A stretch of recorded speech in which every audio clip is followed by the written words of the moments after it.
Ya,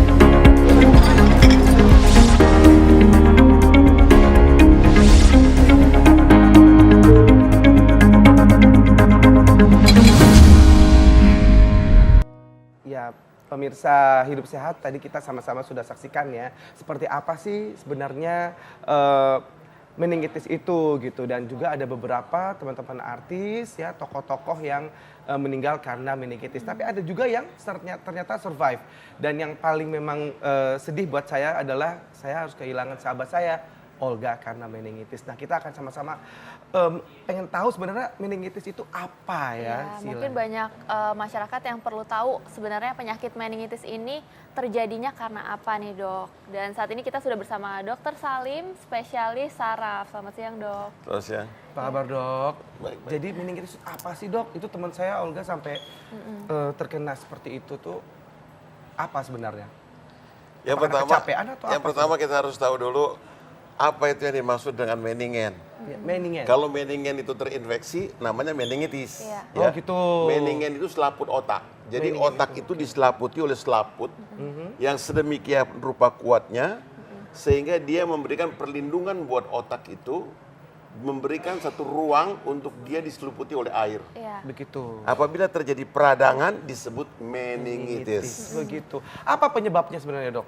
Penyebab meningitis sebenarnya secara utuh bisa kita lihat dari infeksi yang berhubungan dengan darah, yaitu hematogenic spread, penyebaran melalui hematogenik. Melalui Yang darah. kedua, yang kedua adalah infeksi yang per continuitatum. Misalnya infeksi pada tulang Iya. yang berhubungan dengan kepala. Misalnya kita tahu mastoid, Iya. kita tahu semuanya bagian-bagian yang dekat dengan kepala. Maaf Pak, Dok, apa namanya? Tulang mastoid. Tulang Tulang mastoid mastoid. di belakang telinga kita, itu ada dua tulang yang menonjol, Nah. yang berisi volume-volume udara. Kalau itu terinfeksi, kronis dia akan nempel ke dalam tulang meninge. Satu. Begitu. Itu Ya. kalau misalnya apa namanya yang namanya tiroid itu, Dok? Lain, tiroid Oh, di lain. sini. Oh, baik. Ya. Berarti Kan, intinya maaf ya, Dok. lokasinya- Soalnya lokasinya dengar-dengar gini, dekat-dekat. soalnya Olga waktu itu dia berawal yang aku lihat dari sini dulu, Dok, dia ada bengkak di leher dia.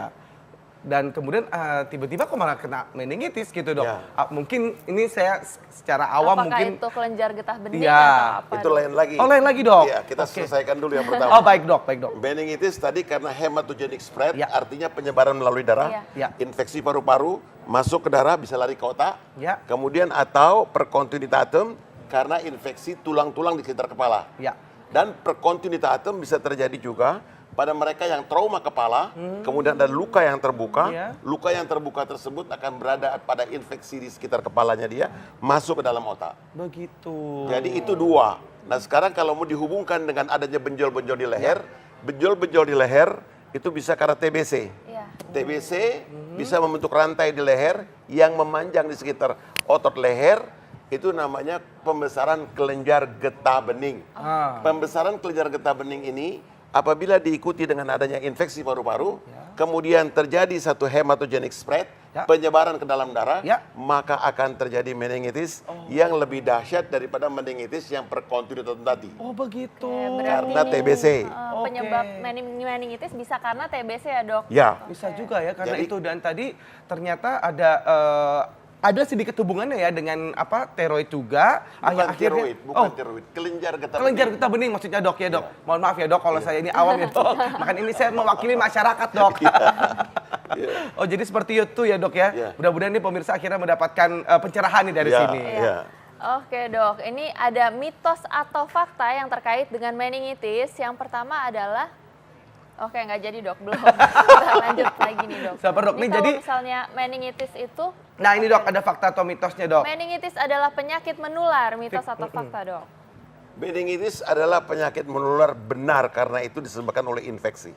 Fakta berarti ya. Fakta. Oh. Tapi ini jangan-jangan nih nanti masyarakat jadi takut nih misalnya untuk Ada orang yang- menjenguk temannya yang terkena meningitis, itu bisa gak, Dok, misalnya menular dari minuman atau dari mana nih menularnya? Oke, meningitis itu tadi saya sudah katakan adalah infeksi di selaput otak. Ya. Selaput otak terinfeksi dapat disebabkan oleh bermacam-macam penyebab. Ya. Baik itu kuman, baik itu virus, Ya. baik itu parasit. Oke. Nah, sekarang tergantung dari daya tahan tubuh kita. Oh. Kalau itu penyakit disebabkan karena penyakit kuman, Ya.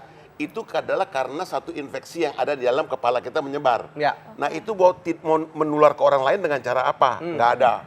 Tetapi kalau TBC, maka akan menular. Sebagai contoh, kita punya mobil, tapi kita nggak pernah mengetahui driver kita kena infeksi paru apa tidak. Ya, betul.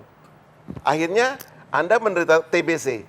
TBC terinfeksi paru-paru, kemudian dia kena masuk dalam pembuluh darah. Jadilah meningitis. Begitu. Oke, berarti yang menular itu bukan meningitisnya tapi penyakit lainnya ya, Dok. Jadi infeksinya ini Ya, yang ya. bisa menyebar ke badan tubuh Oh, Anda. baik. Jadi kalau kita mau melakukan satu imunisasi untuk meningitis, kalau sekali suntik aja tidak mempunyai kekuatan apa-apa karena nggak ada booster kan.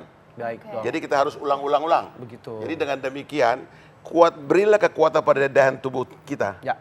Karena ada penyakit lain yang bisa menimbulkan daya tahan tubuh kita kurang. Misalnya penyakit HIV. Iya. Penyakit HIV mengakibatkan daya tahan tubuh kita kurang. Maka terjadilah opportunistic infeksi meningitis yang umumnya adalah TBC. Baik, Dok. Oke, ini sebelum kita bicara lebih lanjut soal meningitis nih, Dok, ini ada seseorang penderita meningitis yang ingin sharing mengenai pengalamannya. Kita simak dulu tayangannya berikut ini.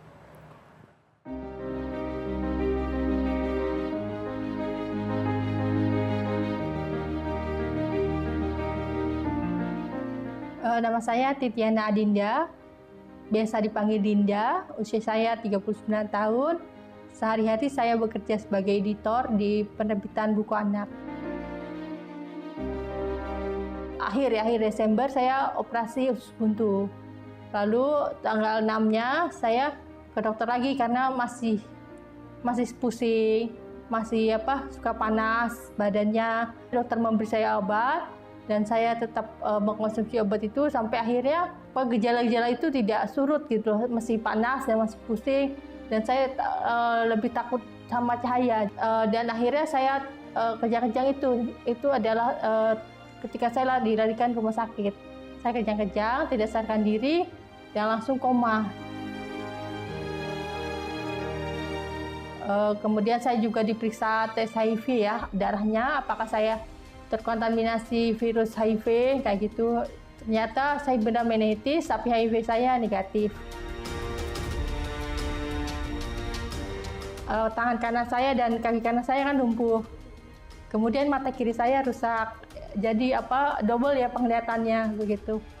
Ya pertama depresi, tapi alhamdulillah sekarang tangan saya sudah berfungsi dengan normal, yang kanan hanya tinggal kaki kanan saya yang masih lumpuh kayak gitu. Harus menjadi positif ya. Lalu saya biasa menulis kan. Kemudian jadi mempunyai waktu luang untuk menulis. Dari situ saya bertekad menjadi penulis. Lalu saya berhasil menerbitkan beberapa buku, judul buku. Dan ya alhamdulillah dari situ rezeki saya ada.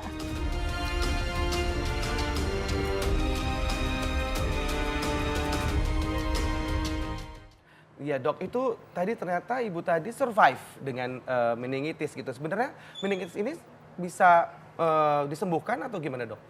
Meningitis itu bisa disembuhkan, meningitis nggak ada masalah. Yang meningitis itu kita lihat dulu penyebabnya apa. Ya. Meningitis itu kalau kita lihat ada meningitis serosa, ada purulenta. Iya. Meningitis purulenta artinya cairan otak berwarna kuning. Penyebabnya adalah kuman. Baik. Serosa Ya. penyebabnya virus dan TBC. Iya. Kalau penyebabnya TBC itu menyerang selaput otak di bawah.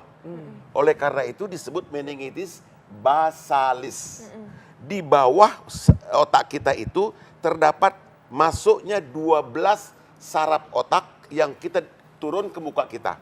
Misalnya untuk gerakan mata kita ke atas, ke bawah, kiri, kanan, itu ada 4 saraf di situ. Nervus 3, 4, dan nervus 6. Ya. Kemudian wajah kita bergerak, begini nervus 7. Kita mengunyah makanan, nervus 5, dan sebagainya. Nah kalau meningitis itu TBC, menyerang dasar tengkorak. Dengan menyerang dasar tengkorak, maka saraf kranial yang ada menembus serabut tersebut akan semuanya menjadi rusak. Sehingga survival menderita meningitis TBC jauh lebih sedikit daripada meningitis purulenta.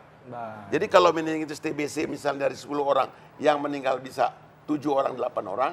Kalau purulenta mungkin yang meninggal 1 orang. Begitu. Jadi tergantung penyebabnya. Ya, gitu. ya, baik dok. Ya, baik, terakhir nih dok, tips-tips untuk masyarakat bagaimana caranya agar bisa tahu nih misalnya terkena meningitis di gejala yang paling awal supaya tingkat survival rate-nya nanti akan lebih tinggi. Gimana dok? Ya, yang penting yang pertama adalah kuatkan daya tahan tubuh Anda. Ya. Bagaimana menguatkan daya tahan tubuh Anda?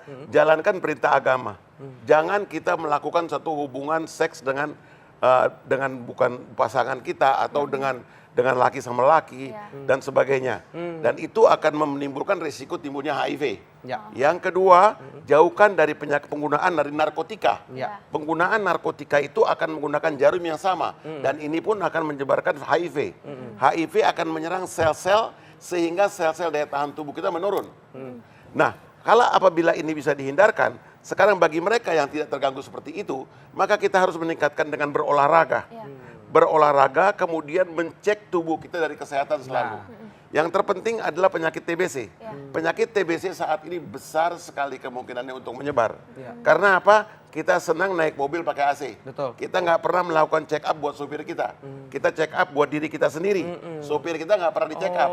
Ini kunci pertama. baik. Anda naik mobil selamanya pasang AC. Ya. Iya. Dan udara di situ itu juga. Betul. Kalau supir Anda kena infeksi TBC yang terbuka, artinya mengandung kuman tahan asam di Ya, mulut, ya. maka Anda bisa dipastikan terkena infeksi. Oke. Nah, dengan demikian, makanya sadarlah, driver Anda harus juga dikontrol agar dia sehat, bisa mengantarkan Anda dengan baik, Ya. dan memberikan keterbukaan untuk Anda juga menjadi sehat. Jadi orang-orang sekitar kita ini juga harus diperhatikan Harus ya dok ya. diperhatikan, jangan perhatikan diri sendiri. Baik. Kalau Anda mau perhatikan diri Anda sendiri, Anda mau sehat, belum tentu Anda sehat. Betul. Oke, baik. Terima dok. kasih Terima banyak, kasih Dok. dok. Terima kasih. Atas apa namanya ini pencerahan yang luar biasa ini saya jadi ngerti dok. Maaf ya dok kalau tadi saya sok tahu itu teroid. Baik. Oke, masih di Ayah Hidup Sehat, jangan kemana-mana, saat lagi.